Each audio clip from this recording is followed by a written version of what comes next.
ஆரிய மேலாதிக்கம் அல்லது வந்து வர்ணாசிரமம், வேத நாகரிகம், சமஸ்கிருத திணிப்பு, இந்துத்துவ அடிப்படையில் சமூகத்தை அவங்க கட்டமைக்க முயற்சி பண்ணுற பெரிய அரசியல் சூது, இது எல்லாவற்றுக்கும் எதிரான ஒரு கருத்தியலாக இருக்கிறார். தன்னுடைய வாழ்நாள் முழுக்க இந்துத்துவம் முன்வைக்கக்கூடிய எல்லா கருத்தியல்களையும் அவர் வந்து தன்னுடைய படிப்பினாலும், தன்னுடைய உழைப்பினாலும், அறிவினாலும், அரசியல் கண்ணோட்டத்தினாலும் அவர் எல்லாவற்றையுமே கேள்விக்குள்ளாக்கினவர் அம்பேத்கர். நிலம், தொழிலில் நீங்கள் தலித் ஆண்டர்பிரனர்ஸ் வர்றதுக்கு என்ன அங்கே வந்து இருக்குது அப்படின்னு பார்த்தீங்கன்னா, தாட்கோன்னு ஒன்று வச்சுருக்காங்கல்ல, இதே மாதிரி தான். தாட்கோவில் நீங்கள் போய் யானை வாங்குறதுக்கு லோன் கேட்டால் கூட சேங்ஷன் போட்டு கொடுத்துருவான். ஆனால் பேங்க்கில் போய் கேட்டிங்கன்னா எலி வாங்குறதுக்கு கூட வந்து கொடுக்க மாட்டான். ஏன்னா அவன் என்ன சொல்லுவான்னா, இந்த பட்டியல் சமூகத்து ஆளுங்களுக்கு லோனை கொடுத்தோம்னா இவன் மானியத்தை மட்டும் வாங்கிட்டு கட்ட மாட்டான்னு திட்டமிட்டே ஒரு வதந்தி பரப்பப்படுகிறது. உங்களுக்கு நான் தகவலுக்காக சொல்கிறேன், நீங்கள் வேணால் வெரிஃபை பண்ணுங்கள் ஊடகத்திலிருந்து. தனியார் வங்கிகள் இன்றைக்கு நடைமுறை யதார்த்தம். இந்த தனியார் வங்கிகள் அனைத்துமே பட்டியல் சமூக மக்கள் வசிக்கக்கூடிய பகுதியை கிரே ஏரியா என்று மார்க் பண்ணி வச்சுருக்காங்க. நீங்கள் அந்த ஏரியாவில் இருக்கிறவங்க எந்த ஒரு கடன் வந்து பெற முடியாது. அம்பேத்கர்னு சொன்னால் அதை விட சொல்கிறத விட நீ வந்து கடவுள் பேரை சொல்லு, உனக்கு சொர்க்கத்துக்கு நீ கடவுள் பேரை தானே சொல்லிக்கிட்டு இருந்த. இன்றைக்கி பார்க்குறல்ல, ஊரெல்லாம் செருப்படி வாங்குறல்ல. இதுலேருந்தே தெரிஞ்சுக்கணாவா கடவுள் பேரை திரும்ப சொன்னால் செருப்படி கிடைக்குன்னு தெரியுதில்ல இன்றைக்கி. இப்போ நம்ம அப்படி தானே புரிஞ்சுக்கணும். நீ அம்பேத்கர் பேரை சொன்னவன் வந்து கம்பீரமாக நின்று இன்றைக்கி முழங்குறாங்க மக்கள். அம்பேத்கர் எங்களுடைய அரசியல் சாசனத்தை உருவாக்கியவர், சமத்துவத்திற்காக பேசியவர், சுதந்திரம், விடுதலை, சமத்துவம், சகோதரத்துவம் என்பதற்காக முழங்கியவர். அவரை எப்படிடா நீ இழிவுபடுத்துறன்னு மக்கள் கம்பீரமாக நிற்கிறாங்க அம்பேத்கர் பேரை சொன்னவங்க. ஆனால் கடவுள்னு சொன்னவன் என்ன சொல்கிற? உன் கடவுள் கூட உன்னை காப்பாற்றலையே, ஏன் ஏஐ தொழில்நுட்பத்தை உன் கடவுள் குறுக்கு வந்து தடுக்க வேண்டியது தானே? இப்போது அமித்ஷாவை பொறுத்த வரைக்கும் நான் வேணால் பதவி விலகிறேன், ஆனால் மன்னிப்பு கேட்க முடியாதுன்னு சொல்கிறாங்க. அவர் மன்னிப்பு கேட்க முடியாதுன்னு சொல்கிறதுங்கிறது உண்மையிலேயே சாவர்கர் பாரம்பரியத்தை செய்யக்கூடிய மிகப்பெரிய துரோகம். அது அந்த இயக்கம் எப்படி சகிச்சுக்கினே தெரியல. தாங்க முடியாத ஒரு துரோகம் தான் அது. அதை பரிசீலனை பண்ணுவார். சாவர்கருடைய வாரிசுங்கிறத நிரூபிக்கிறதுக்காக மன்னிப்பு கேட்டுட்டு நம்ம போட்ட பிச்சையாக அந்த பதவியில் வேணால் ஒட்டிக்கிட்டு திரியிட்டோம் கொஞ்சம் நாளைக்கு.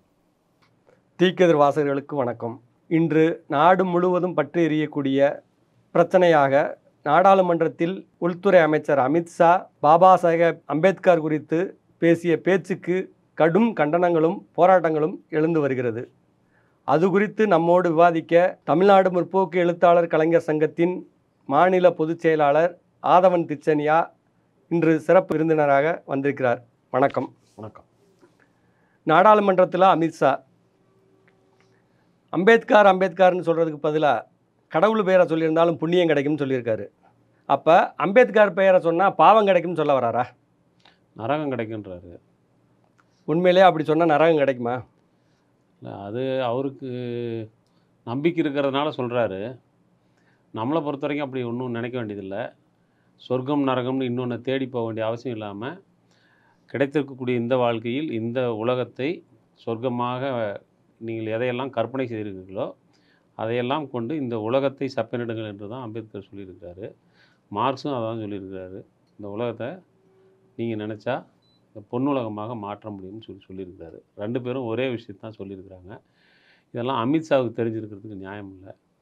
அவர் பாவம் ஏதாவது வந்து இந்த நோட்டு பேன் வந்தால் நோட்டு மாற்றுறது, இல்லைனா ஏதாவது கொலைக்கேஸ் இருந்தால் அதிலேருந்து தப்பிக்கிறதுக்கு உபாயம் சொல்கிறது, ஏதாவது பெண்களை வந்து வேவு பார்க்குறது, இந்த மாதிரி ஏதாவது ஒரு வேலையை செஞ்சு கொடுத்து அதன் வழியாக மோடியோட குட் புக்கில் இடம்பெற்று இன்றைக்கி உள்துறை அமைச்சர் ஆகிருக்கிறாரு. அவர்கிட்ட போய் நீங்கள் தவிட்டு கடையில் தானியம் கேட்குற மாதிரி அம்பேத்கரை பற்றி பேசுகிறது அல்லது பகுத்தறிவு பற்றி பேசுகிறது, சொர்க்க நகரம் இருக்குதா அப்படின்னு சொல்லி நீங்கள் வந்து அறிவியல் பூர்வமாக கேட்குறது, இதெல்லாம் வேண்டாத வேலை. சரி, நாடாளுமன்றத்தில் எவ்வளோ தலைவர்களை பற்றி பல பேர் பேசியிருக்காங்க. யாரை பற்றியும் பேசையில் வராத கோவம் அம்பேத்கர் பேரை கேட்டவொன்னா ஏன் அவங்களுக்கு வந்து இவ்வளோ கோவம் வரதான்னு நினைக்கிறீங்க? அதுக்கு என்ன காரணம்? இது வரைக்கும் அப்படி யாருக்கும் சொன்னது இல்லையே. இல்லை, இந்த பெயருங்கிறது வெறும் பெயர் கிடையாதே. நீங்கள் பெயர் அம்பேத்கரை பொறுத்த வரைக்கும் அவருடைய பெயர் என்பது வெறும் பெயர் கிடையாது, சிலை என்பது வெறும் சிலை கிடையாது. அது ஒரு கருத்தியல். நீங்கள் அதே தான் நீங்கள் இங்கே பெரியாருக்கு வரும்போது நீங்கள் பார்க்கலாம். நீங்கள் பெரியார்னு பேர் சொன்ன உடனே எவ்வளோ கொந்தளிக்கிறாங்க இங்கே இருக்கக்கூடிய அந்த வலதுசாரிகள். அப்படின்னா அம்பேத்கர் பெரியார்லாம் அவங்களுக்கு வெறும் சிலையாகவோ பெயராகவோ தெரியல, அவங்க ஒரு கருத்தியலாக தெரிகிறாங்க. அந்த கருத்தியல் என்பது ஆரிய மேலாதிக்கம் அல்லது வந்து வர்ணாசிரமம், வேத நாகரிகம், சமஸ்கிருத திணிப்பு, இந்துத்துவ அடிப்படையில் சமூகத்தை அவங்க கட்டமைக்க முயற்சி பண்ணுற பெரிய அரசியல் சூது, இது எல்லாவற்றுக்கும் எதிரான ஒரு கருத்தியலாக இருக்கிறார். தன்னுடைய வாழ்நாள் முழுக்க இந்துத்துவம் முன்வைக்கக்கூடிய எல்லா கருத்தியல்களையும் அவர் வந்து தன்னுடைய படிப்பினாலும், தன்னுடைய உழைப்பினாலும், அறிவினாலும், அரசியல் கண்ணோட்டத்தினாலும் அவர் எல்லாவற்றையுமே கேள்விக்குள்ளாக்கினவர் அம்பேத்கர். நீங்கள் அவர் கடைசியாக நீங்கள் அவருடைய புத்தகத்திலேருந்தே நம்ம மேற்கோள் காட்டுறதா இருந்தால், பாகிஸ்தானுக்கு ஒரு மாற்று இருக்கிறதா என்கிற ஒரு தலைப்பில் விவாதிக்கும் போது, எக்காரணத்தை கொண்டும் இந்து ராஜ்யம் என்று அமைந்து விட்டால் அதை போன்ற ஒரு பேராபத்து இந்த நாட்டுக்கு எதுவும் இருக்க முடியாதுன்னு சொல்கிறாரு. என்ன விலை கொடுத்தேனும் இந்து ராஜ்யம் அமைவதை தடுக்கணும்னு சொல்கிறாரு. அப்படி சொன்ன ஒரு அம்பேத்கர் அவங்க ஏற்றுக்குவாங்களா? நீங்கள் உங்களை நீங்கள் சுதந்திரமான மனிதனாக உணர வேண்டும் என்றால் இந்து மதத்தினுடைய இதிகாசங்களையும் புராணங்களையும் கட்டுக்கதைகளையும் வெடி வைத்து தகர்க்க வேண்டும்னு சொன்ன அம்பேத்கரை அவங்களால சிநேகபூர்வமாக பார்க்க முடியுமா? பார்க்க முடியாது. நீங்கள் அம்பேத்கர் கருத்தியலுக்கும் ஆர்எஸ்எஸ் கருத்தியலுக்கும் இருவேறு துருவத்தில் இருக்காங்க, ஒன்றிணையவே முடியாதுன்னு நீங்கள் சொல்கிறீங்க. ஆனால் நம்ம அண்ணாமலை இன்றைக்கி என்ன சொல்லியிருக்காருன்னா, உண்மையிலேயே அம்பேத்கர் கொள்கை வழி நடக்கிற ஒரே தலைவர் இந்தியாவில் மோடி மட்டும்தான் சொல்கிறாரு. அம்பேத்கருடைய எந்த கொள்கையே மோடி செயல்படுத்துகிறாருன்னு அவரை சொல்லணும். நாட்டுப்பற்று என்று வருகிற போது நான் மற்ற எவரையும் விட ஒரு படி முன்னே இருக்கிறேன் அப்படின்னு அம்பேத்கர் சொல்கிறாரு. மோடியால் அப்படி சொல்ல முடியுமா? மோடியினுடைய எந்த ஒரு செயலாவது அவர் நாட்டுப்பற்றோடு அவர் வெளிப்படுத்தியிருக்கிறாரா? நாடாளுமன்றத்துக்கு தேர்வாகி பிரதமராக தேர்வாகி வரும்போது நாடாளுமன்றத்தினுடைய படிக்கட்டில் தலைவிழுந்து வணங்கி உள்ளே போனார். இன்னை வரைக்கும் அந்த நாடாளுமன்றத்தை மதிக்கிறாரா? அவர் மதிக்க மாட்டாங்கிறதுக்கான அந்த ஒரு முன்னறிவு மாதிரி தான் அவர் வந்து அங்கே விழுந்து வணங்கினது இதுக்கு முதலும் கடைசியமாக இருக்குன்னு நினச்சி பண்ணார் போல தெரியுது. அப்படி பண்ணிட்டு தான் உள்ளே போனார். உள்ளே போனவர் இன்னை வரைக்கும் ஒரு நாடாளுமன்ற ஜனநாயகம் என்பதை மதித்து ஏதாவது ஒன்று பண்ணியிருக்காரா? இது வரைக்கும் ஜனநாயகம்ங்கிறது நீடித்து நிற்பதற்கு எதிர்கட்சிகள் இருப்பது என்பது அவசியம்னு சொன்னார். ஆனால் மோடி என்ன ஆரம்பித்தார்? காங்கிரஸ் முக்த் பாரத்னு பேசினார். எதிர்கட்சியான ஒரு காங்கிரஸே இல்லாத ஒரு இந்தியான்னு பேசிக்கிட்டு இருந்தார். அங்கே உள்ள சிறுபான்மையினர் வந்து எந்த அளவுக்கு தாங்கள் அச்சமின்றி வாழ்கிறோம் என்கிற மனநிலையை எப்போது எய்துகிறார்களோ அப்போது தான் ஒரு நாட்டில் ஜனநாயகம் நீடித்து நிற்கும்னு அம்பேத்கர் சொன்னார். இன்றைக்கி சிறுபான்மையினருடைய நலன் அந்த மாதிரி இருக்குன்னு நீங்கள் சொல்ல முடியுமா? அது ஏதாவது மோடி அந்த திசையில் ஏதாவது முன்னேறி இருக்கிறாரா? எதை வச்சு அவர் அம்பேத்கருக்கு கொள்கைகளை அவர் தான் இன்றைக்கி ஃபாலோ பண்ணுறாருன்னு எப்படி சொல்ல முடியும்? ஏன்னா இப்போ வலதுசாரிகள்லாம் என்ன சொல்கிறாங்கன்னா, இன்றைக்கி மோடி அமைச்சரவையில் 10 தலித் அமைச்சர்கள் இருக்காங்க, இது அம்பேத்கர் கொள்கையை அவர் வழிநடத்துறது இல்லையா அப்படின்னு பூரா நேற்று பூரா டிவி டிபேட்டில் ஒரு வாதமாக முன் வைக்கிறாங்க. அம்பேத்கர் காலத்தில் அம்பேத்கரே ஜெயிக்கலைங்க. அவரே 2 தேர்தலில் தோற்றுருக்கிறாரு. அதுக்கு காங்கிரஸ் தான் காரணம். காங்கிரஸ் காரணம் இல்லை. இந்த நாட்டினுடைய ஜனநாயக வழிமுறையில் நாம் தெரிவு செய்து கொண்ட தேர்தல் முறை அப்படி வந்து அதுக்கு ஒரு வழிவகுத்துச்சு. அன்னைக்கு 10 பேர் ஜெயிச்சு வந்துட்டாங்கன்றதுனால அவங்க அம்பேத்கரோட பெரிய தலித் தலைவர்கள்னு அர்த்தமா? அம்பேத்கரோட பெரிய சாதி ஒழிப்பு போராளிகள்னு அர்த்தமா? இல்லை அம்பேத்கருடைய பெரிய அறிவாளிகள், படிப்பாளிகள், சட்ட மேதைகள், நாடாளுமன்ற ஜனநாயக நுட்பங்கள் அறிந்தவர்கள்னு அர்த்தமா? அப்படி கிடையாது. இல்லை 10 பேர் இன்றைக்கி இருக்கிறாங்கன்னா இந்த 10 பேர் யார்? இந்த 10 பேர் தலித் மக்கள் மத்தியிலிருந்து ஆர்எஸ்எஸுக்கும் பிஜேபிக்கும் ஆள் பிடிப்பதற்காக அமர்த்தப்பட்டிருக்கக்கூடிய கைக்கூலிகள், ஆள்காட்டிகள், அடிமரத்தை வெட்ட நுனிக்கிளையிலிருந்து வெட்டப்பட்ட கோடாரி காம்புகள். இவங்களை போய் நீங்கள் எப்படி தலித்துகளுடைய பிரதிநிதிகள்னு சொல்ல முடியும்? இப்போ இன்றைக்கி எல்முருகனுங்க இருக்கிறாரு, அவர் ஒரு தன்னை தலித் பிரதிநிதி என்று சொல்லுகிறார். ராம்நாத் கோவிந்த் அவர் இப்போ ஜனாதிபதியாக இருந்தார், அவர் தன்னை தலித் பிரதிநிதி சொல்லுகிறாரு. நீங்கள் சிராக் பஸ்வான் தன்னை தலித்துகள் பிரதிநிதியும் சொல்கிறாரு. ராம்தாஸ் அத்தைவாலே தன்னை தலித் பிரதிநிதி சொல்லிக்கிறாரு. இவங்க கடந்த காலத்தில் நீங்கள் எதுக்காக ஆர்எஸ்எஸ் பிஜேபி ஆதரிக்கிறீங்கன்னு கேட்குறப்ப அவங்க என்ன சொன்னாங்கன்னா, பீம் சக்தியும் ராம் சக்தியும் ஒன்றிணைய வேண்டும்னு சொன்னாங்க. பீம் சக்தியும் ராம் சக்தியும் ஒன்றா சேர்ந்து என்ன பண்ண போகிறாங்க அப்படின்னா, ஒன்றும் செய்யலை. அவங்க பதவிகளை அனுபவித்து கொண்டிருக்கிறார்கள், அந்த சொகுசுகளை அனுபவித்து கொண்டிருக்கிறார்கள். ஒட்டுமொத்தமாக தலித் மக்களுடைய நலன்களுக்காக அவங்க என்ன செஞ்சுருக்காங்க? தலித் மக்களுடைய பொருளாதார நிலை மேம்படுவதற்கு ஏதாவது செஞ்சுருக்கிறாங்களா? அம்பேத்கர் சொல்கிறாரு, நம்ம அரசியல் சாசனத்தில் ஏற்பு தினத்தில் அவர் சொல்கிறாரு, நாம் இன்றைக்கு ஒரு புதிய இந்தியாவிற்குள் நுழைகிறோம், இந்தியாவின் ஒரு புதிய கட்டத்திற்குள் நுழைகிறோம், நாம் அரசியல் சுதந்திரத்தை அடைந்து விட்டோம், இன்னும் பொருளாதார சுதந்திரத்தையும் சமூக சுதந்திரத்தையும் அடைய வேண்டியிருக்கிறது. அந்த 2 சுதந்திரத்தையும் அடைந்தால்தான் முழுமையான சுதந்திரம் அடைந்ததாக நம்ம ஒப்புக்கொள்ள முடியும்னு சொல்கிறாரு. அந்த திசை வழியில் அம்பேத்கர் சொன்ன விஷயத்தில் எதையாவது மோடி வந்து இம்மியாவது எடுத்து போட்டிருப்பாரா? எதை வச்சு இந்த அண்ணாமலை உளறிட்டு திரியிறாப்புல? அது அப்படி உளறிட்டு திரியிறதுன்னா இந்த 10 பேரை வச்சு நம்ம அதை ஈக்குவேட் பண்ணக்கூடாது. இந்த 10 பேர் இந்த குறிப்பிட்ட இந்த காலகட்டத்தில் பாரதிய ஜனதா கட்சி ஆட்சியில் இருக்கக்கூடிய இந்த இது என்ன 3.0வா 2.5வா இப்போ இருக்குதுல்ல, இந்த கட்டத்தில் இது வரைக்கும் வந்து 11 வருஷம் முடிஞ்சிருச்சு.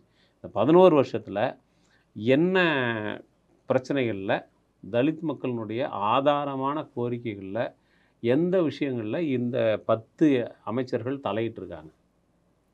எதுலையாவது தலையிட்டு ஏன் இவ்வாறு தலித் மக்களுக்கு நடக்கிறது, அல்லது ஏன் பழங்குடிகளுக்கு நடக்கிறது, ஏன் பெண்களுக்கு நடக்கிறது அப்படின்னு சொல்லி அவங்களால சொல்ல முடியுமா? பாரதிய ஜனதா கட்சி ஆளக்கூடிய மாநிலங்கள் தான் சாதிய வன்கொடுமைகள் மிக அதிகமாக இருக்கின்றன. பாரதிய ஜனதா கட்சி ஆட்சிக்கு வந்த இந்த காலத்தில் தான் 18 நிமிடங்களுக்கு ஒரு சாதிய வன்கொடுமை என்பது 15 நிமிடங்களுக்கு ஒரு வன்கொடுமை என்று அதிகரித்திருக்கிறது. இப்போ இவங்க 10 பேர் அங்கே எந்த நாற்காலி தானே தேய்ச்சிக்கிட்டு இருக்காங்கன்னு அர்த்தம். தங்களுடைய சொந்த மக்கள் இவ்வாறு 15 நிமிடங்களுக்கு ஒரு வன்முறைக்கு ஆளாகி கொண்டிருக்கிற போது இவர்கள் 10 பேர் இருக்கிறார்கள் என்றால் அதனால் என்ன பயன்? உங்களுக்கு தகவலுக்கு ஞாபகப்படுத்துகிறேன். ஒரு தலித் கல்லால் அடித்து கொல்லப்படுகிறார் மாட்டுக்கறி தொடர்பான ஒரு பிரச்சனையில். அப்போது ஒரு அமைச்சர்கிட்ட கேட்குறாங்க, விகே சிங்குன்னு சொல்லி நினைக்கிறேன். அவர்கிட்ட கேட்குறாங்க, இந்த மாதிரி கல்லால் அடித்து கொண்டு இருக்கிறாங்களா, இதை பற்றி இது ஒவ்வொன்றுக்கும் நான் பதில் சொல்லிகிட்டு இருக்க வேண்டிய அவசியம் இல்லை. நாயை கல்லால் அடிக்கிறத பற்றி அந்த மாதிரி ஒரு ஒப்பிட்டு வந்து பேசினாப்புல. அன்றைக்கு ராம்விலாஸ் பாஸ்வான்கிட்ட கேள்வி கேட்குறாங்க. அவர் ஒரு பெரிய எவ்வளோ பெரிய ஒரு ஆவேசமான தலைவராக இந்த சமூகத்துக்கு அறிமுகமானார் அரசியல் வெளிக்கு. ஆனால் அவர் அன்னைக்கு கேள்வி கேட்டப்ப தடுமாறுறாரு. ஏன்னா அவங்களோட கூட்டு சேர்ந்து அதிகாரத்தில் இருக்கிறார். அப்போ அந்த அதிகார நப்பாசை, அது கிடைக்கக்கூடிய சொகுசு, அது கொடுக்கக்கூடிய அந்த பவர், அந்த போதை, இதுக்கு இரையாகி தன்னுடைய சொந்த மக்கள் அவர்களுடைய உணவு உரிமையின் பெயரால் அடித்து கொல்லப்படுகிற போது அதற்கு எதிராக தன்னுடைய கண்டனத்தை தெரிவிப்பதற்கு கூட அவரால் முடியலையே. நீங்கள் ஒரு பழமொழி சொல்லுவாங்க, நக்கிக்கிட்டு இருக்கும்போது நாக்கு எலும்பாதுன்னு சொல்லுவாங்க. இவங்க அதைத்தான் செஞ்சுக்கிட்டு இருக்காங்க. எப்படி வந்து இவங்க வந்து தலித் மக்களுடைய உரிமைகளுக்காக பேச முடியும்? 10 பேர் இல்லை, நீங்கள் 100 பேர் இருந்தாலே அதனால் பயன் இல்லை. ஏற்கனவே இப்போ நீங்கள் எடுத்துங்க, தமிழ்நாடு சட்டமன்றத்தில் 43 பேர் எம்எல்ஏ இருக்காங்க ரிசர்வ் தொகுதியில். இந்தியா முழுக்க அதே அளவுக்கு நம்ம ப்ரொபோஷனேட்டாக எம்பிக்கள் இருக்கிறாங்க. ஏதாவது ஒரு விஷயத்தில் இவங்க எல்லாருமே ஒட்டுமொத்தமாக குரல் எழுப்பியிருக்காங்களா? இது வரைக்கும் பட்டியல் சமூகத்தினுடைய பிரச்சனைகளுக்காக ஒட்டுமொத்தமாக குரல் எழுப்பியிருக்காங்களா? இல்லையே.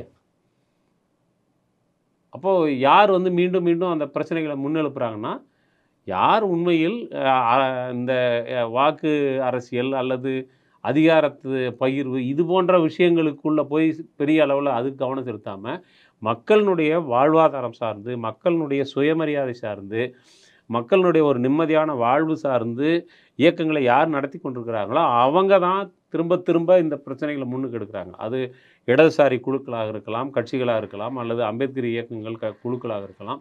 அதே போல் நீங்கள் பெரியார் இயக்கங்கள், தமிழ்நாடு என்று வருகிற போது பெரியார் இயக்கங்கள், இவங்க தான் வந்து இந்த விஷயங்களில் கவனம் செலுத்துகிறாங்களே ஒழிய அதிகாரத்தில் இருப்பவர்கள் இதையெல்லாம் செய்தார்கள்னு நம்ம சொல்லவே முடியாது. அதிகாரத்தில் இருக்கவங்க இது போன்ற விஷயங்களில் அவங்களுக்கு இயல்பாகவே இருக்கக்கூடிய அந்த அதிகாரத்தில் ஒரு சிறு அளவு பயன்படுத்தினா கூட இந்த மக்களுக்கு பெரிய அளவில் அவங்கள எம்பவர் பண்ண முடியும். நீங்கள் ஒரு 6 வருஷத்தில் 76 லட்சம் கோடின்னு நினைக்கிறேன் வந்து மொத்தமாக அவங்களுக்கு இந்த துணை திட்டத்தில் ஒதுக்கப்பட்ட தொகை. மன்னிக்கணும், 76,000 கோடி. 76,000 கோடியில் நீங்கள் பார்த்தீங்கன்னா ஒரு மாநிலத்தில் வருது. நீங்கள் நாடு முழுக்க பார்த்தீங்கன்னா இந்த துணை திட்டத்தில் எஸ்சி சப்ளான் என்று சொல்லக்கூடிய அந்த துணை திட்டத்தில் லட்சக்கணக்கான கோடி ரூபா ஒதுக்கப்படுது. அவங்களுடைய மக்கள் தொகைக்கு ஏற்ப துணை திட்டத்தில் ஒதுக்கப்படக்கூடிய தொகை. அந்த தொகை முறையாக நேரடியாக மக்களுக்கு பயனளிக்கக்கூடிய வகையில், அவருடைய பொருளாதார நிலையில் ஒரு புள்ளியாவது மேலேற்றக்கூடிய வகையில் ஏதாவது ஒரு திட்டத்தை அவங்களால வகுத்ததாக சொல்ல முடியுமா? இல்லையே. எப்படி பெண் குழந்தைகளுக்கு வளர்ச்சிக்குன்னு ஒதுக்கின திட்டத்தில் மோடி விளம்பர சூறையாட்டம் போட்டாரோ அந்த மாதிரி தான் தலித் மக்களினுடைய பட்டியல் சமூக மக்களுக்கு என்று ஒதுக்கப்படக்கூடிய அந்த துணைத்திட்ட நிதியம் என்பது ஆணைக்கு அல்வா வாங்கினேன், பூனைக்கு போண்டா வாங்கினு தான் செலவழிக்கிறான ஒழிய, எதையும் அதெல்லாம் உரிய முறையில் மக்களுக்கு போய் நேரடியாக சேரணுங்கிற மாதிரி செலவழிக்கிறது இல்லை. இவங்க இந்த 10 அமைச்சர்கள் உட்காந்துட்டு என்ன நாக்கு வலிக்கிறாங்க? ஆனா நீங்க அப்படியெல்லாம் சொல்றீங்க. ஆனா மோடி என்ன சொல்றாருன்னா, இதுவரைக்கும் 60 ஆண்டு காலம் காங்கிரஸ் ஆட்சியில இருந்தபோது கூட செய்யாத பல விஷயங்கள நாங்க தான் தலித் மக்களுக்காண்டி செஞ்சிருக்கோம். பல்வேறு விஷயங்கள பண்ணிக்கிட்டு இருக்கோம். இன்னைக்கு பஞ்ச தீர்த்தமா அது 5 பஞ்சதீர்த் பஞ்ச பஞ்சதீர்த் பஞ்சதீர்த் அப்படிங்கிற அடிப்படையில் அம்பேத்கரை கொண்டாடுறதுக்கான எல்லா முயற்சிகளும் பண்ணிக்கிட்டு இருக்கோம். அந்த மக்கள் இன்னைக்கு எவ்வளவோ மேம்பட்டாங்க. வறுமையிலிருந்து மேலே வந்துட்டாங்க. இதுக்கெல்லாம் காரணம் இவ்வளோ நாள் பண்ணாததை விட நாங்கள் ஆட்சிக்கு பாரதிய ஜனதா ஆட்சிக்கு வந்ததுக்கு அடுத்து இதை பண்ணியிருக்கோம்னு சொல்கிறாங்க. அதில் உண்மை இருக்கா? ஒட்டுமொத்தமாக தலித் மக்கள் தொகையில் எவ்வளோ பேர் நில உடைமையாளர்களாக இருக்காங்க? இந்த நாட்டினுடைய அடிப்படை வாழ்வாதாரம் நிலம்தான் எல்லாருக்குமே. ஆனால் தலித்துகளில் அவங்க கையில் எவ்வளோ நிலம் இருக்குதுன்னா, இந்த நாட்டோட நிலத்தில் 9% விளைநிலம் தான் அவங்க கையில் இருக்குது. மக்கள் தொகை அவங்க சற்றாக்குறைய 20% இருக்காங்க. 20% இருக்கக்கூடிய மக்கள்கிட்ட நிலம் இருப்பது 9% நிலம் தான். அவங்க 9% பேர் அந்த 9% வேளாண் நிலம் தான் அவங்க கையில் இருக்குது. அப்போது நீங்கள் பார்த்தீங்கன்னா கிட்டத்தட்ட பாதி அளவுக்கு பற்றாக்குறை தான் அவங்கக்கிட்ட இருக்குது. தலித் மக்களில் 58% அளவுக்கு எந்த நிலமும் எங்களுக்கு கிடையாது. 79% 71லேருந்து 79% வேளாண் கூலி தொழிலில் தான் இருக்காங்க. இவங்களுடைய நிலைமையை மாற்றி அமைக்கிறதுக்கு என்ன செஞ்சுருக்காங்க? ஒரு கேள்வி. தனியார் துறையில் தான் இன்றைக்கி வேலைவாய்ப்புகள் கூடுதலாக இருக்குது.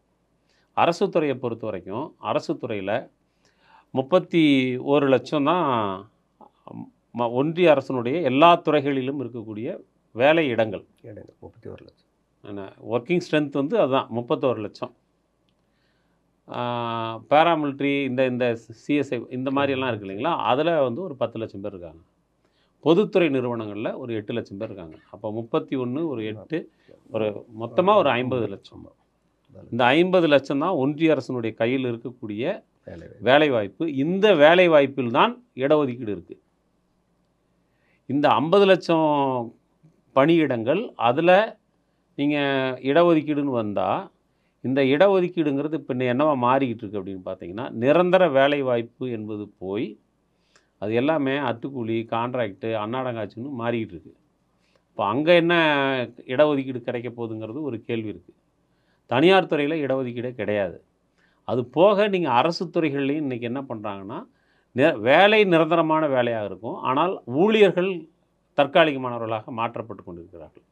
அப்போ தற்காலிக ஊழியர்னு வரும்போது அங்கே இடஒதுக்கீடு வரப்போகிறதில்ல. அதே போல் லேட்ரல் என்ட்ரின்ற ஒரு பேரில் வெளியிலிருந்து ஆட்களை கொண்டு வந்து உள்ளே சேர்க்குறாங்க. அப்படி வெளியிலிருந்து ஆட்களை கொண்டு வந்து சேர்க்கும் போது அவங்க எந்த இடஒதுக்கீடு வரம்புக்குள்ளேயும் வரப்போகிறதில்ல. ஒரு ஐஏஎஸ் ஆஃபீஸர் இருக்கிறாருன்னா அவர் கிட்டத்தட்ட 18 ஆண்டுகள் பணி செஞ்சு 18 ஆண்டுகள் கழித்து அவர் அடையக்கூடிய ஒரு பதவி உயர்வுன்னு வச்சுங்களேன், உதவி செயலாளர் அந்த மாதிரியான ஒரு பதவிக்கு அவர் வர வேண்டியிருக்கு. 18 வருஷம் சர்வீஸ் பண்ணி, குறைஞ்சபட்சம் 15 வருஷம் சர்வீஸ் பண்ணி. ஆனால் இவங்க எடுப்பில் லேட்ரல் என்ட்ரின்ற பேரில் வெளியிலிருந்து ஆர்எஸ்எஸ்னுடைய கருத்தியல் முகாமிலிருந்து ஒருத்தரை கொண்டு வந்து இவருடைய அறிவு, பாண்டித்யம், இவருடைய நுண்மான் நுழைவுலம் மிக்க இதெல்லாம் இங்கே தேவைப்படுது அப்படின்னு சொல்லி கொண்டு வந்து லேட்ரல் என்ட்ரியில் கொண்டு வந்து சேர்க்குறாங்க. அதில் ஏதாவது இடஒதுக்கீடு இருக்கான்னா அதெல்லாம் இடஒதுக்கீடு கிடையாது. இப்போ மொத்தமாக ஒரு 50 லட்சம் வேலை இடங்களை வைத்துக்கொண்டு அந்த 50 லட்சம் இடங்களில் 15% இவர்களுக்கு ஒதுக்கி வைத்து அந்த 15% எவ்வளோ வரும் அப்படின்னு பார்த்தீங்கன்னா, அதுலேயும் group A, group B, group C, group டியில் பார்த்தீங்கன்னா, குரூப் டியில் மட்டும்தான் பட்டியல் சமூகத்து மக்கள் அவர்களுக்கு உரிய எண்ணிக்கையை விட கூடுதலாக இருக்கிறார்கள். அதுக்கு இந்த வெங்காயம் இந்த இடஒதுக்கீடே தேவை கிடையாது. ஏன்னா அங்கே இருக்கக்கூடிய துப்புரவு தொழிலாளி மற்ற விஷயங்கள் இதெல்லாம் பண்ணுறதுக்கு நீ சாதி அடிப்படையில் அவங்கள தான் அப்பாயின்ட் பண்ண போகிற. இப்போ ஏ பிரிவு, பி பிரிவு, சி பிரிவுலலாம் அவங்களுக்குள்ள ப்ரொபோஷனேட்டாக அந்த இடஒதுக்கீடு முழுமையாக நிறைவேற்றப்பட்டிருக்குதா, நிரப்பப்பட்டிருக்குதான்னு பார்த்தா நிரப்பப்படுறதில்ல. இதே தான் கல்வியிலையும். நீங்கள் கல்வியில் உயர்கல்வி நிறுவனங்களுக்கு போகக்கூடிய பட்டியல் சமூகத்து மக்கள் அவங்களுக்கு கிடைக்கக்கூடிய ஸ்காலர்ஷிப்பில் கை வச்சுருக்காங்க. அம்பேத்கர் தன்னுடைய காலத்தில் 36 பேரை வெளிநாடுகளுக்கு படிக்கிறதுக்கு அனுப்புனாருன்னு ஒரு குறிப்பு இருக்குது. மோடி ஆட்சியில் எவ்வளோ பேரை வெளியில் படிக்கிறதுக்கு அனுப்பியிருக்காங்க? வெளிநாடுகளில் போய் படிக்கிறதுக்கு ஸ்காலர்ஷிப் கொடுத்து அனுப்பணும். எத்தனை பேர் அனுப்பியிருக்காங்க? அப்போ நீங்கள் நிலம், தொழில், தொழிலில் நீங்கள் தலித் ஆண்டர்பிரனர்ஸ் வர்றதுக்கு என்ன அங்கே வந்து இருக்குது அப்படின்னு பார்த்தீங்கன்னா, தாட்கோன்னு ஒன்று வச்சுருக்காங்கல்ல, இதே மாதிரி தான். தாட்கோவில் நீங்கள் போய் யானை வாங்குறதுக்கு லோன் கேட்டால் கூட சேங்ஷன் போட்டு கொடுத்துருவான். ஆனால் பேங்க்கில் போய் கேட்டிங்கன்னா எலி வாங்குறதுக்கு கூட வந்து கொடுக்க மாட்டான். ஏன்னா அவன் என்ன சொல்லுவான்னா, இந்த பட்டியல் சமூகத்து ஆளுங்களுக்கு லோனை கொடுத்தோம்னா இவன் மானியத்தை மட்டும் வாங்கிட்டு கட்ட மாட்டான்னு திட்டமிட்டே ஒரு வதந்தி பரப்பப்படுகிறது. உங்களுக்கு நான் தகவலுக்காக சொல்கிறேன், நீங்கள் வேணால் வெரிஃபை பண்ணுங்கள் ஊடகத்திலிருந்து. தனியார் வங்கிகள் இன்றைக்கு நடைமுறை யதார்த்தம். இந்த தனியார் வங்கிகள் அனைத்துமே பட்டியல் சமூக மக்கள் வசிக்கக்கூடிய பகுதியை கிரே ஏரியா என்று மார்க் பண்ணி வச்சுருக்காங்க. நீங்கள் அந்த ஏரியாவில் இருக்கிறவங்க எந்த ஒரு கடன் வந்து பெற முடியாது. தனியார் வங்கிகள் அப்படின்னா, நீங்கள் அரசு வங்கிகளை பொறுத்த வரைக்கும் இவங்களை தொழில் முனைவோர்கள் அல்லது இவங்களுக்கான அடுத்த கட்ட நகர்வுக்கு போகிறதுக்காக உருவாக்கப்பட்ட தாட்கோ போன்றதெல்லாம் ஒரு செயலற்ற நிலையில் இருக்குது. அல்லது அது எல்லாமே ஒரு ஒப்புக்கு எதையோ ஒரு திட்டங்கள் என்று அறிவித்து தங்களை தாங்களே திருப்திப்படுத்தி கொண்டு ஒரு ஏமாற்று நாடகத்தை நடத்திக்கிட்டு இருக்காங்க. இதுதான் அகில இந்திய அளவில் நடந்துக்கிட்டு இருக்கிற விஷயம். அப்போ அவங்கள தொழில் முனைவோர்களாக ஆக்கிறதோ அல்லது அவங்கள நில உடைமையாளர்களாக ஆக்கிறதோ அல்லது வர்த்தகத்தில் அவர்களுக்கு கொடுப்பதோ, நீங்கள் ஒரு யதார்த்தத்தை எடுத்துங்களேன். நீங்கள் கேஸு, பெட்ரோல் பங்கு இது எல்லாமே கூட தான் இடஒதுக்கீடில் இருக்குது.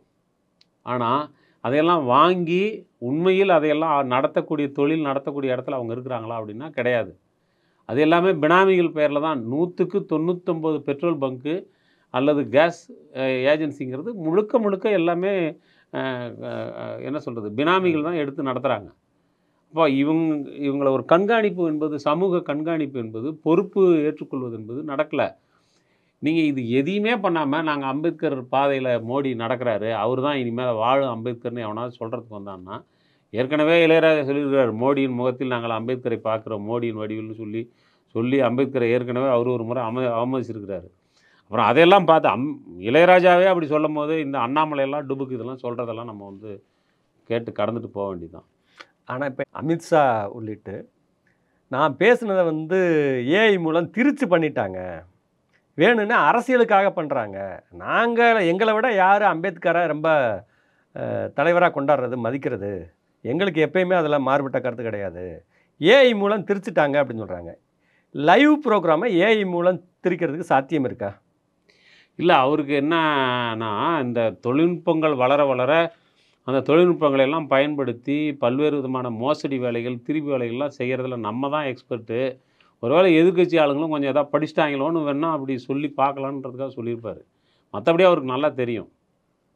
நீங்கள் பெகாசஸ் உளவு செயலியை பயன்படுத்தினது அல்லது பீமா கோரேகான் பிகே 16 அந்த கேஸில் சம்மந்தப்பட்டவங்களுடைய லேப்டாப்பு, அவங்களுடைய ஹார்ட் டிஸ்கிலலாம் வந்து இமெயிலெலாம் போய் இன்ஃப்ளேட் ஆகி எப்படி அவங்க மோசடியான மெயில்கள்லாம் பிளான் பண்ணாங்கன்றதெல்லாம் ஆர்சனல் டிஜிட்டல் ஃபாரன்சிக் லேப் வந்து மிக துல்லியமாக எடுத்து பிரித்து போட்டான். வந்து இவங்க பேசுவது தான் புலமைவாதம், ஆனால் மிக நவீனமான தொழில்நுட்பத்தை வைத்துக்கொண்டு தங்களுடைய அரசியல் எதிரிகளை, கருத்தியல் எதிரிகளை வேட்டையாடக்கூடியவர்கள். அதில் நீங்கள் அமித்ஷா வந்து மோடிக்காக ஏவி விடப்பட்டதை இறையை கவ்விக்கொண்டு வரக்கூடிய வேட்டை நாயின்னு சொன்னாங்கள்ல, அது உண்மை. அவர் அதெல்லாம் பண்ணுவார். இந்த வேலையை எதிர்க்கட்சிகள் ஏதாவது செஞ்சுட்டாங்களோன்னு அவர் சொல்லி ஒரு சந்தேகத்தை உருவாக்கி தப்பிச்சிக்கலான்னு பார்க்குறாரு. உலகம் பூரா என்ன புடனிலையாக இருக்குது, எல்லாருமே பார்த்துக்கிட்டு இருக்காங்க. பார்த்துக்கிட்டு இருக்கும்போது வந்து பேசுகிறாரு. சரி, நீ வந்து ஏஐயில் நீக்கிட்டாங்கன்னா இன்றைக்கி எதுக்காக வந்து எக்ஸ் தளத்துக்கு இன்றைக்கி ஒரு ரிக்வஸ்டேஷன் போயிருக்குது உள்துறையிலேருந்து? என்ன போயிருக்குது? அமித்ஷா பேசின வீடியோ எக்ஸ் தளத்தில் இருந்தால் அதையெல்லாம் நீக்குங்க அப்படின்னு ஏன் வருது? நீ பேசலை தானே, நீ அம்பேத்கரை நீ இழிவுபடுத்தி பேசலை அப்படின்னா வச்சுக்குவோம்.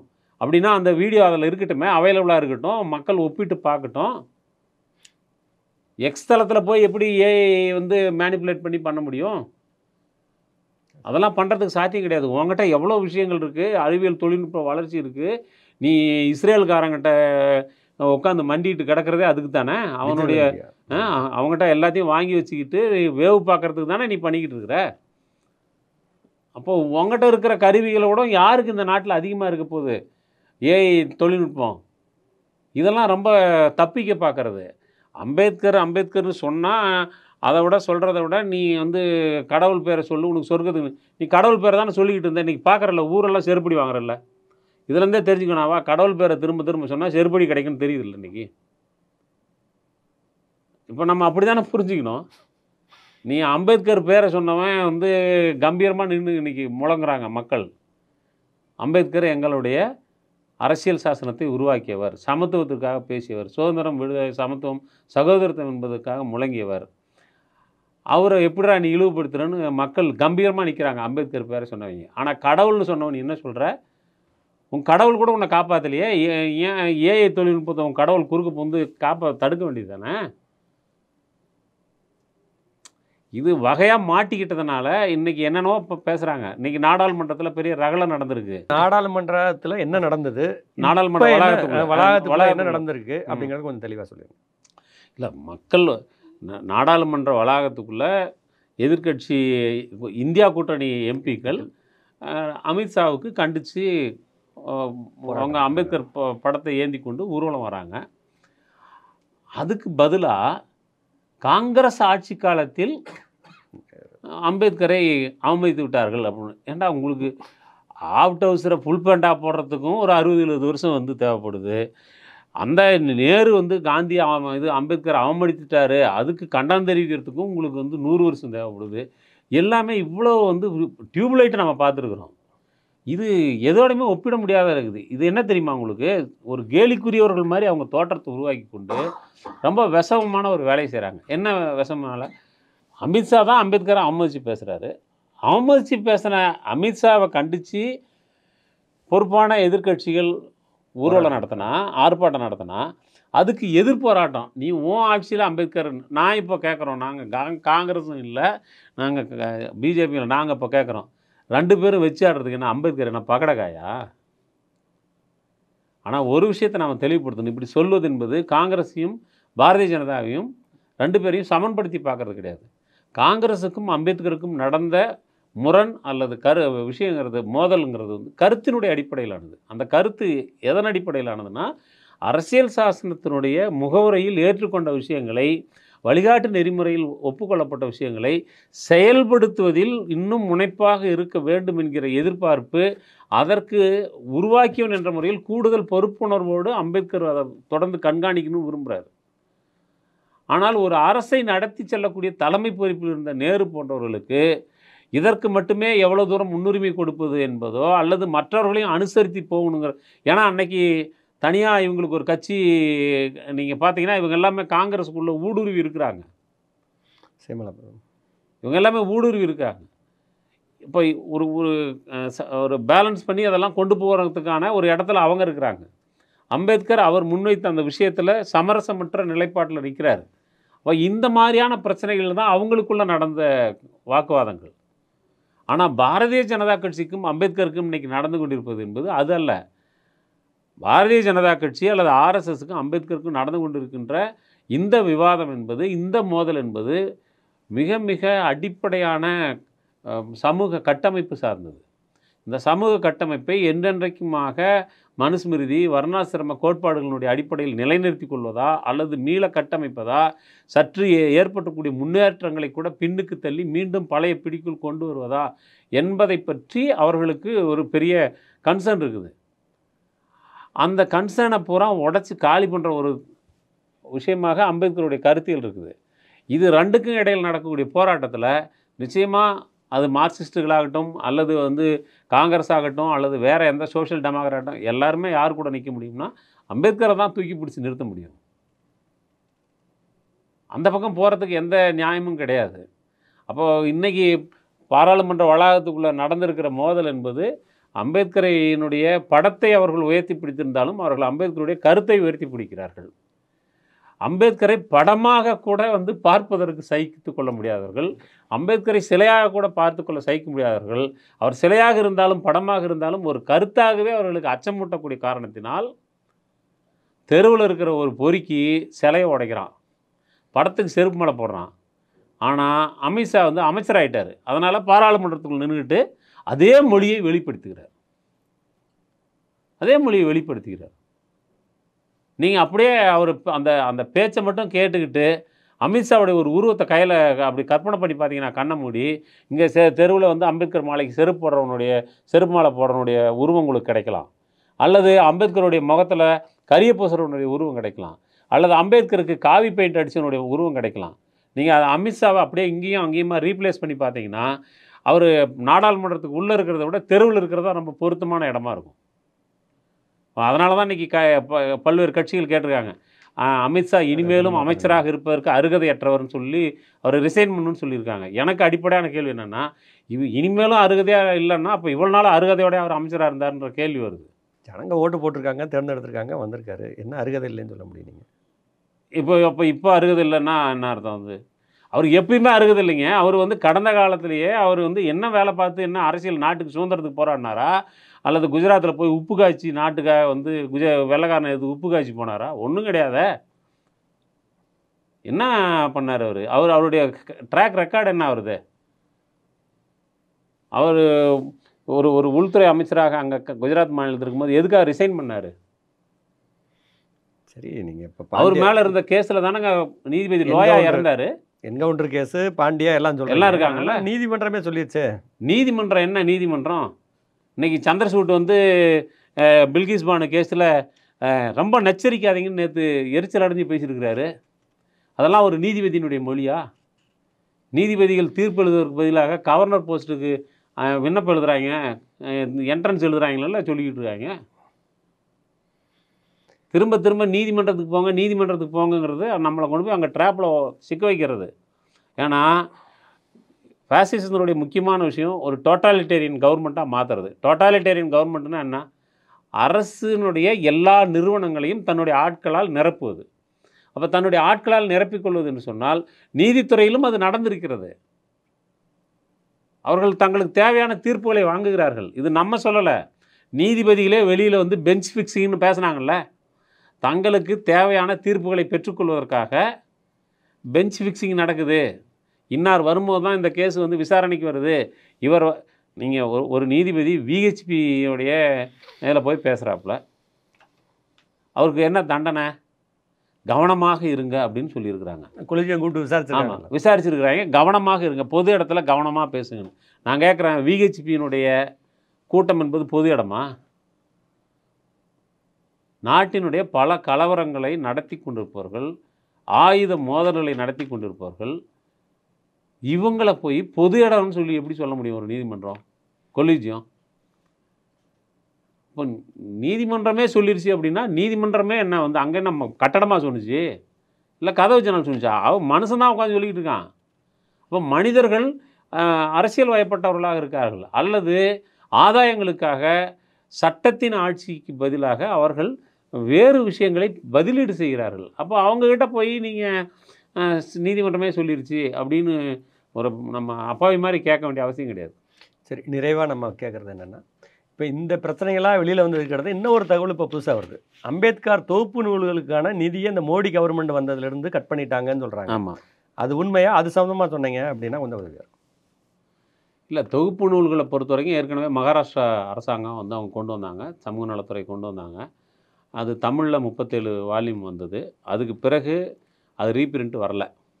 ஒன்று, அது ரீபிரிண்ட்டு கொண்டு வரணும்னு சொல்லி எல்லா தரப்புலேருந்தும் கோரிக்கை வந்துச்சு. அது அல்லாமல் மகாராஷ்டிராவில் அங்கே இருக்கக்கூடிய நண்பர்கள் வந்து ஏராளமாக அவருடைய மராத்தியில் எழுதி வெளிவந்த கட்டுரைகளினுடைய தொகுப்புகள் இருக்குதுன்னு சொல்லி சொல்கிறாங்க. இப்போது அம்பேத்கருடைய முதல் பத்திரிக்கை மூக் நாயக், அதனுடைய ஆங்கில தொகுப்பு வந்திருக்கு இப்போது. அதே போலவே அவருடைய பைஸ்கரித் பாரத், சமதா, ஜனதா இதனுடைய வால்யூம்ஸும் வந்திருக்கு. இது போக பிரபுத்துவ பாரத்னு அவருடைய நடத்தின பத்திரிக்கை இன்னும் வரல. அது இல்லாமல் மராட்டியில் அவர் எழுதின நிறைய கட்டுரைகள்லாம் இன்னும் தொகுக்கப்படாமல் இருக்குது, மொழிபெயர்க்கப்படாமல் இருக்குது. அப்போ இதையெல்லாம் நம்ம கொண்டு வர வேண்டியிருக்கு. இதுக்கெல்லாம் இந்த பஞ்சதீர்த்துன்னு சொல்லி நம்மகிட்ட ஃபிலிம் காட்டுறாங்கள்ல, இதெல்லாம் வந்து இவங்க போய் ஒன்றும் தீக்ஷா பூமிக்கு இவங்க ஒன்றும் கூட்டு போக வேண்டியதில்லை. மக்கள் லட்சக்கணக்கில் போயிட்டுருக்காங்க.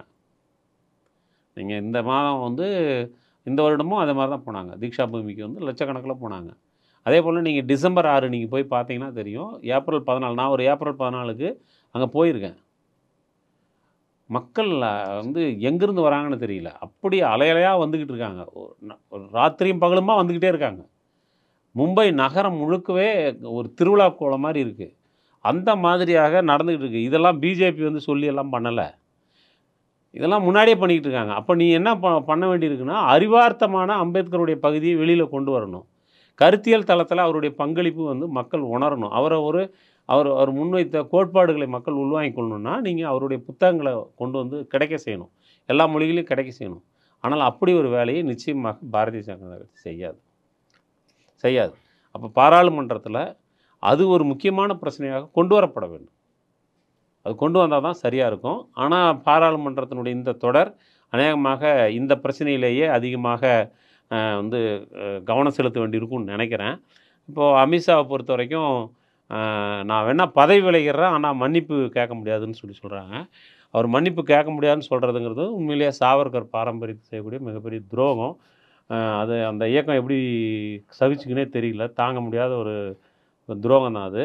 அத பரிசீலனை பண்ணணும் சாவர்கருடைய வாரிசுங்கிறத நிரூபிக்கிறதுக்காக மன்னிப்பு கேட்டுட்டு, நம்ம போட்ட பிச்சையாக அந்த பதவியில வேணா ஒட்டிக்கிட்டு திரியட்டும் கொஞ்ச நாளைக்கு.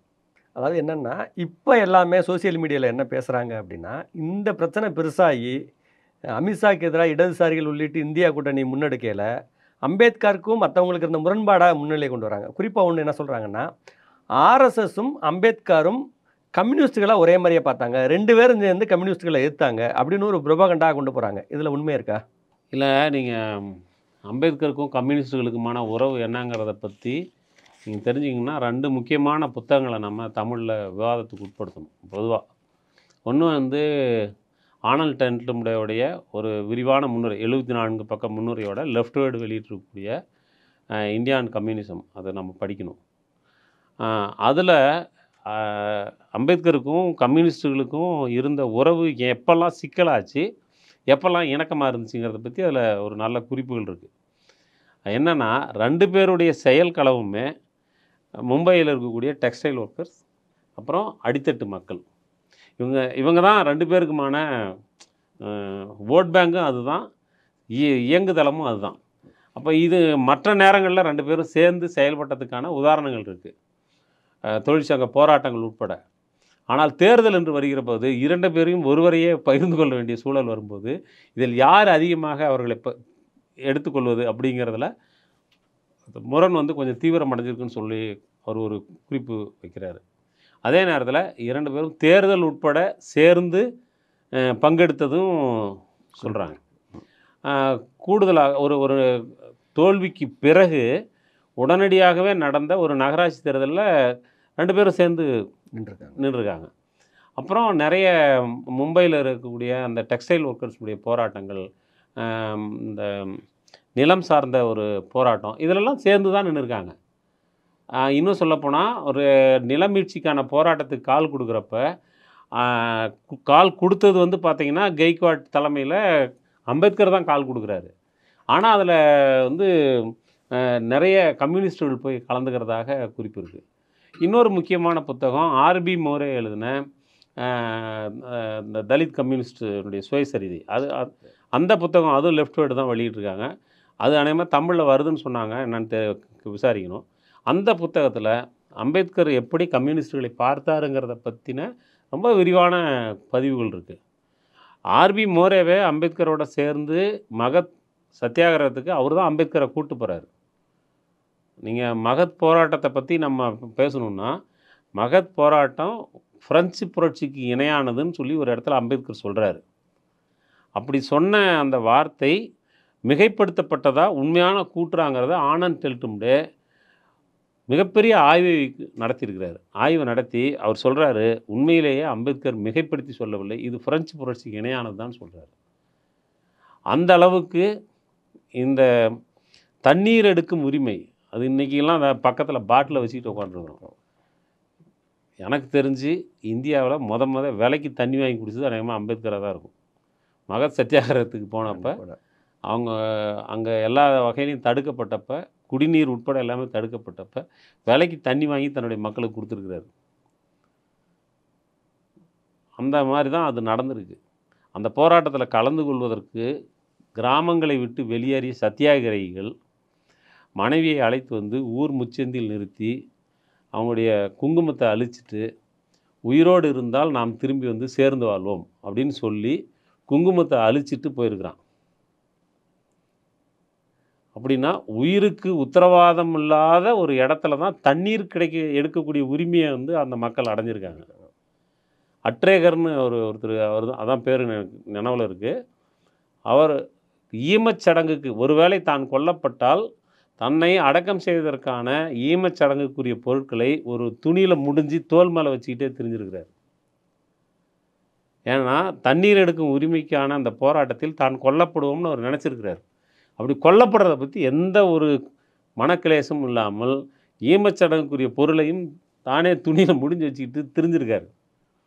அவர் அதில் இறக்கலைன்றது வேறு விஷயம். அவர் பின்னாளில் இறந்தபோது அவரை அடக்கம் செய்வதற்கு சுமந்து கொண்டு போன 4 பேரில் அம்பேத்கர் ஒருவர். இப்படி நடந்த அந்த போராட்டம் இருக்குல்ல, அந்த போராட்டத்தை இன்றைக்கி ஆர்எஸ்எஸ் எப்படி மதிப்பீடு செய்யும்?